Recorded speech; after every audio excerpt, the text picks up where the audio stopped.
자, 여러분 안녕하세요. 오늘 우리가 함께 깊이 파헤쳐볼 자료는요. 어쩌면 우리가 무의식적으로 갖고 있던 뻔한 생각들을 완전히 뒤집어 놓을지도 모릅니다. 솔직히 우리는 나이 드는 걸 어떻게든 피하고 싶은 좀 우울한 현실로만 생각할 때가 많잖아요. 하지만 오늘 개혁주의 청교도들의 깊은 통찰을 통해서 나이 듦이라는 게 단순한 쇠퇴가 아니라 엄청나게 놀랍고 영적인 목적을 가진 시간이라는 걸 하나하나 풀어가 보겠습니다. 준비되셨죠? 본격적으로 들어가기 전에 머릿속으로 그림을 하나 그려볼까요? 동네 길거리 모퉁이나 공원 벤치에 가만히 앉아서 지나가는 사람들을 물끄러미 바라보고 계시는 80대 어르신의 모습. 다들 한 번쯤 보신 적 있으시죠? 우리는 보통 그런 모습을 보면 속으로 아, 심심하신가 보다. 시간을 때우고 계시네 하고 무심코 지나치기 십상입니다. 하지만 오늘 살펴볼 문헌은 바로 그 순간, 그 고요한 벤치 위에서 진짜 무슨 일이 일어나고 있는지 우리의 가정을 아주 시원하게 깨부숩니다. 확연해 보이는 이 대비가 보이시나요? 현대사회는 노년의 시간을 단순히 일할 능력이 떨어져서 생긴 쓸모없는 시간으로 치부해버립니다. 하지만 청교도적인 시선으로 보면 완전히 다른 세상이 열립니다. 엄청난 목적을 지닌 패러다임의 전환인 거죠. 벤치에 앉아 계신 그 고요한 시간은 무의미하게 버려지는 게 아니라 세상을 위해 중보기도 하고 영원한 삶을 준비하는 그 어느 때보다 능동적이고 거룩한 시간이라는 겁니다. 자, 그럼 이 놀라운 전환을 이해하기 위해서 첫 번째 섹션부터 살펴보겠습니다. 1장, 노년의 고독과 마주하기입니다. 아까 그 벤치에 멍하니 앉아 계시던 어르신 모습 있죠? 사실 이 문헌은 그게 아무 생각 없이 앉아 계신 게 절대 아니라고 날카롭게 꼬집습니다. 그건 내면의 지독한 외로움, 그리고 누군가와 다시 연결되고 싶다는 정말 뼈저린 욕구가 밖으로 드러난 거라는 거죠. 노년 세대가 느끼는 이 아픈 고립감과 깊은 상실의 현실을 있는 그대로 인정하고 이해하는 것, 바로 여기서부터 모든 변화가 시작됩니다. 이런 무거운 현실을 딛고 이제 우리가 어떻게 시각을 바꿔야 하는지 두 번째 파트로 넘어가 보겠습니다. 생산에서 존재로의 전환입니다. 다들 한 번쯤 들어보셨죠? 인간의 제일 되는 목적은 하나님을 영화롭게 하고 그를 즐거워하는 것이다. 자, 근데 이 엄청난 문장을 80대 어르신의 삶에 딱 대입해보면 어떻게 될까요? 이게 진짜 핵심인데요. 어르신들의 가치를 더 이상 뭔가를 만들어내느냐, 얼마나 활발히 움직이느냐에 두지 않는다는 겁니다. 사회적 쓸모와 상관없이 그저 하나님 앞에 서 있는 존재 그 자체로 이미 눈부시게 완벽하고 가치 있다는 걸 이 자료는 아주 강력하게 선언합니다. 이 존재의 가치를 깨닫고 나면 삶에 진짜 마법 같은 변화가 일어납니다. 그냥 사람 구경이나 하던 그 벤치가요, 갑자기 우리 동네를 지키는 아주 중요한 영적 파수대로 변신하는 거예요. 아침에 허둥지둥 등교하는 학생들, 지친 어깨로 출근하는 청년들의 뒷모습을 보시면서 그들의 앞날을 기도로 축복하는 거죠.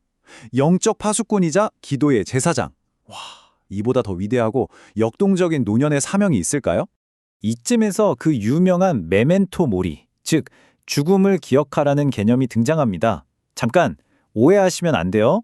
죽음이라는 단어 때문에 뭔가 우울하거나 으스스하게 들리실 수 있는데 전혀 그런 뜻이 아닙니다. 남은 황혼의 시간을 그냥 달력만 보며 끝을 기다리는 게 아니라 영원하신 하나님을 기쁘게 만나기 위해 내 영혼을 꽃단장하는 정말 집중력 있고 눈부시게 아름다운 시간으로 확 바꿔주는 아주 중요한 열쇠입니다. 그럼 이 내면의 변화가 실제 고독을 어떻게 이겨내게 하는지 세 번째 섹션을 보겠습니다. 외로움을 거룩한 고요로 바꾸는 과정입니다. 이 표가 그 치유의 과정을 기가 막히게 잘 보여주는데요. 세상이 말하는 외로움은 자꾸만 끊어진 인간관계, 상실감에만 초점을 맞춰서 사람을 갉아먹죠. 하지만 청교도들이 말하는 거룩한 고요는 차원이 다릅니다. 사람들의 빈자리를 하나님과의 엄청난 친밀함으로 꽉꽉 채워 넣는 거예요. 세상 누구도 주지 못하는 평안을 누리면서 뼈아팠던 외로움이 그야말로 잔잔하고 평안한 고요함으로 승화되는 기적을 맛보게 되는 거죠. 그러니까 길거리에 앉아 바쁘게 쌩쌩 돌아가는 세상을 바라보는 게 결코 허무하거나 쓸쓸한 일이 아니라는 겁니다. 오히려 그걸 보면서 아, 이 땅의 것들은 이렇게 다 쏜살같이 지나가는구나 묵상하게 되고요. 결국 우리가 진짜 돌아가서 영원히 교제할 하늘 본향을 향해 엄청나게 강렬한 소망의 불꽃을 확 피워 올리는 영적인 촉매제가 되는 겁니다. 자, 이제 개인의 내면을 넘어서 공동체로 시선을 넓혀보겠습니다. 네 번째, 세대를 잇는 신앙의 달입니다.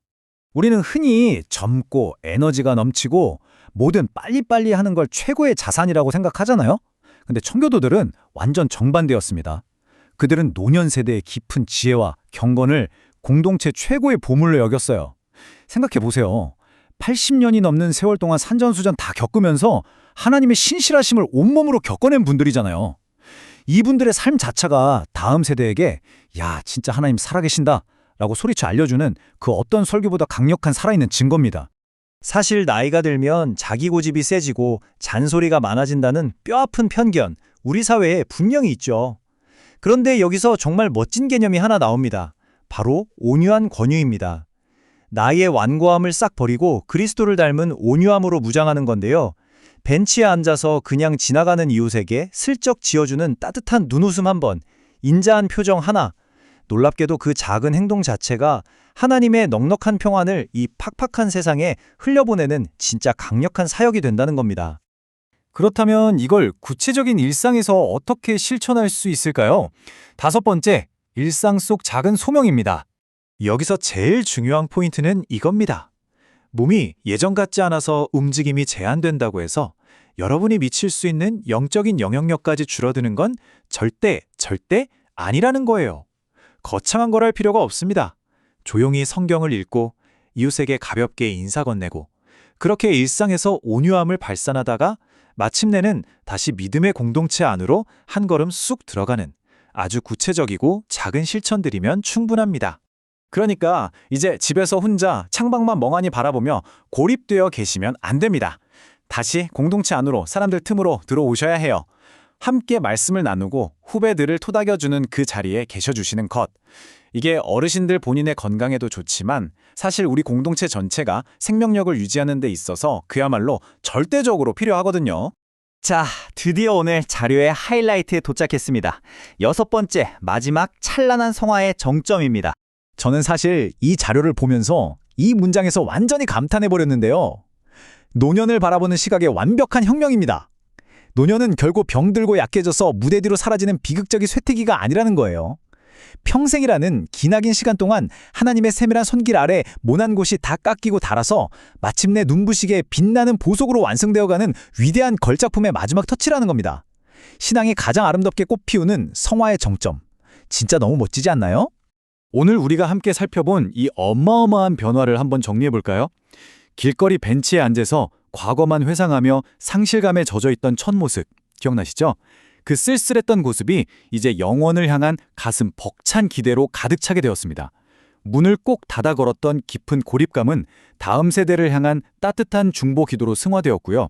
바로 이 순간 늙어간다는 그 자체, 노년의 일상 전체가 하나님께 올려드리는 가장 거룩하고 아름다운 예배가 되는 겁니다.